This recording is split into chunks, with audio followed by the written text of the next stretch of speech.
নারায়ণং নমস্কৃত্য নরং চৈব নরোত্তমং দেবীং সরস্বতীং ব্যাসং ততো জয়মুদীরয়েৎ। বন পর্ব থেকে জয় বিজয়ের প্রতি ব্রাহ্মণের অভিশাপ।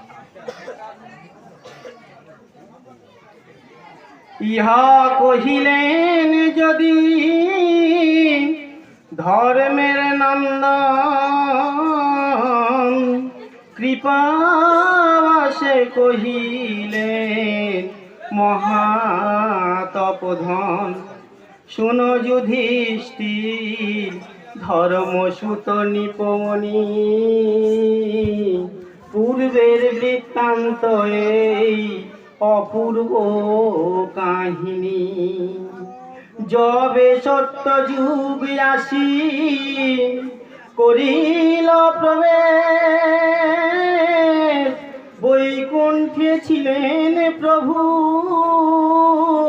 দেবহিষিকেশ। দ্বার রক্ষা হেতু ছিল উভয় কিঙ্কর, জ্যেষ্ঠ জয় বিজয় কনিষ্ঠ সহোদর। একদিন দেখো রাজা দৈবের ঘটনে, ব্রাহ্মণ যাইতেছিল কৃষ্ণ সম্ভাষণে। বেত্র দিয়া দ্বারে তারে রাখে দুই জনে, তবে ক্রোধে ক্ষিপ্ত হইয়া অপমান করে। দ্বিজবর অভিশাপ দিল দুই জনে, জন্ম লহ দোহে মর্তে আমার বচনে। বর্জ্য তুল্য দ্বিজ বাক্য শুনি দুইজন, দুঃখেতে চলিল যথা প্রভু নারায়ণ। কহিল সাপের কথা করিয়া বিশেষ, কহিলেন শুনি তবে দেবহিষিকেশ। আমা হইতে শতগুণে শ্রেষ্ঠ দ্বিজবর, হইল তাহার মুখে অলঙ্ঘ উত্তর। তাহার শপথি তাহা কহিবে হেলন, অবশ্য জন্মিবে কীর্তি মধ্যে দুইজন।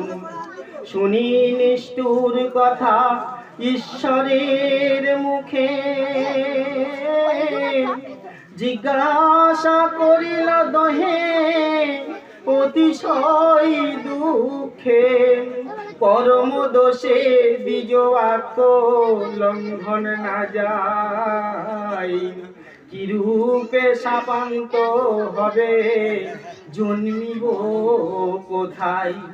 আজ্ঞা করো শীঘ্র পাই যাহাতে তোমার, কতকাল থাকিব ছাড়িয়া তব পাই। গোবিন্দ বলেন জন্ম লহ মর্ত লোকে, কহি এক উপযুক্ত উপায় তোমাকে। মোর মিত্র ভাবে জন্ম লহ গিয়া যদি, ভ্রমণ করিবে সপ্ত জনময় অবধি। শত্রুরূপে হিংসা যদি করহ আমার, গর্ভের যন্ত্রণা মাত্র 3 জন্ম সার। চিন্তা না করিও কিছু আমার হিংসনে, আমিও জন্মিব গিয়া ভক্তের কারণে। শত্রুরূপে হিংসা যদি লহ 3 বারে, শাপান্ত করিব আমি 3 অবতারে। এতেক প্রভুর মুখে শুনিয়া উত্তর, মর্তেতে জন্মিল দোহে দুঃখিত অন্তর। মহাভারতের কথা মহাকাব্য ভাণ্ড দ্বৈপায়ন ব্যাস রচিত অষ্টাদশ কাণ্ড। কৃষ্ণ প্রেমানন্দে হরি হরি বল।